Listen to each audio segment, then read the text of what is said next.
भारत की प्राचीन सभ्यताओं के विकास में नदियों की भूमिका इतनी गहरी रही है जितनी किसी भी जीवनदायिनी शक्ति की हो सकती है।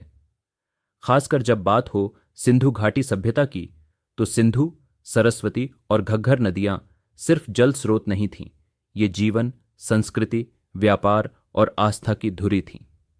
सबसे पहले बात करते हैं सिंधु नदी की, जिसके नाम पर पूरी सभ्यता को ही सिंधु घाटी सभ्यता कहा गया। यह नदी तिब्बत से निकलकर जम्मू कश्मीर, पाकिस्तान होते हुए अरब सागर में मिलती है।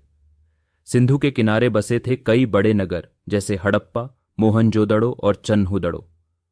इन शहरों का स्थान नदी के बेहद पास होने के कारण चुना गया, जिससे खेती, पानी की उपलब्धता और व्यापार आसान हो सके। सिंधु नदी सिर्फ एक जल स्रोत नहीं थी, यह सभ्यता की रीढ़ थी। इसकी बाढ़ें समय पर आती थीं और उपजाऊ गाद छोड़ जाती थीं, जिससे कृषि समृद्ध होती थी।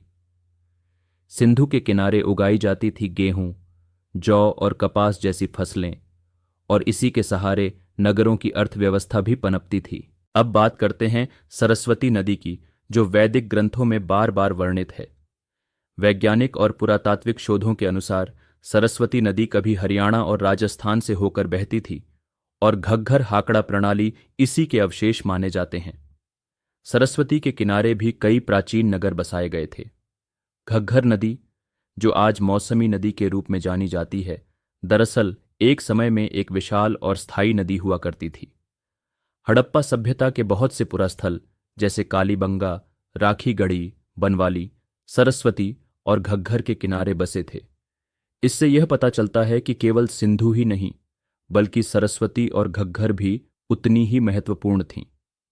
इन नदियों के किनारे न केवल कृषि, बल्कि व्यापारिक मार्ग, सांस्कृतिक केंद्र और धार्मिक स्थल भी विकसित हुए।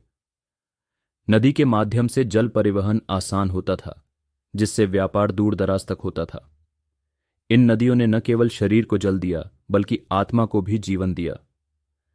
नदियां हमारे पुरखों के लिए प्रकृति की शक्तिशाली देवी थीं, जिनका सम्मान करना जीवन का एक हिस्सा था। उनकी लय, उनका प्रवाह और उनकी कृपा ही सभ्यता की दिशा तय करती थी।